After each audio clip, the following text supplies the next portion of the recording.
আমাদের দুজনকে এখানে দেখার আগে চলো এখান থেকে। কি করছেনটা কি আপনি?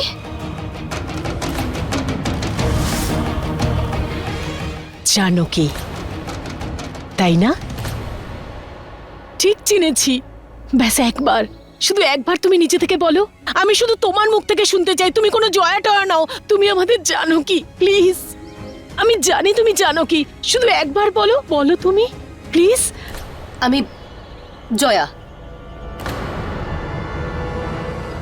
বৌদিকে এত তাড়াতাড়ি সত্যিটা বলে দেওয়া আমার প্ল্যানের জন্য ঠিক হবে না। যদি কেউ কিছু জানতে পেরে যায় তাহলে বিপদে পড়ে যাব আমি। আই এম সরি, আমি একটু বেশি ইমোশনাল হয়ে গেছিলাম। তোমাকে জানকীর মতন দেখতে। তোমার এই চুপ থাকাটা বলছে তুমি তুমি আমাদের জানকী হতেই পারো না। তুমি তো জয়া কাপুর, তাই না? তাহলে তোমাকে বাঁচিয়ে কি হবে? আমি এক্ষুনি গিয়ে সবাইকে বলে দিচ্ছি তুমি মায়ের ঘরে কি বৌদি করছিলে। না,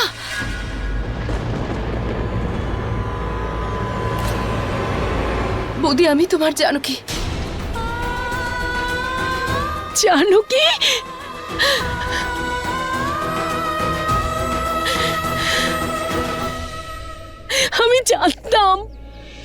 আমি জানতাম তুমিই জানকী। এই জয়া হওয়ার নাটকটা তুমি জেনে শুনে করছিলে।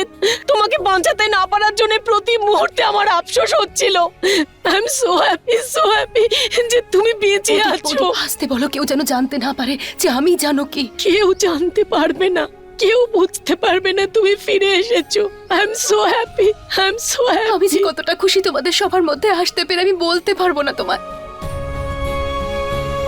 কেমন আছো? কেমন থাকতে পারি বৌদি? তুমি শেখর, ঠাম্মি, হার্ট সবার কাছে থাকা সত্ত্বেও অচেনা মানুষ হয়ে থাকাটা কতটা কঠিন বলে বোঝাতে পারবো না তোমায় বৌদি। আর তারপর ঠাম্মির এই অবস্থা, সেটাও তো আমারই জন্য হয়েছে বলো। আমি খুব ভালো করে জানি তুমি ঠাম্মাকে কতটা ভালোবাসো। যদি তুমি এগুলো করে থাকো নিশ্চয়ই কারণ আছে, তাই না? তুমি একদম চিন্তা করো না, আমি তোমার সঙ্গে আছি। যদি যদি তোমার কোনো প্ল্যান থেকে থাকে আমাকে সঙ্গে নিতে পারো, আমি কাউকে বলবো না। তোমাকে আমায় এসব বলার কোনো প্রয়োজনই নেই। আমি জানি তুমি সব সময় আমার পাশে থেকেছো, যেভাবে তুমি সব সময় আমায় সাপোর্ট করেছো। থ্যাংক ইউ বৌদি।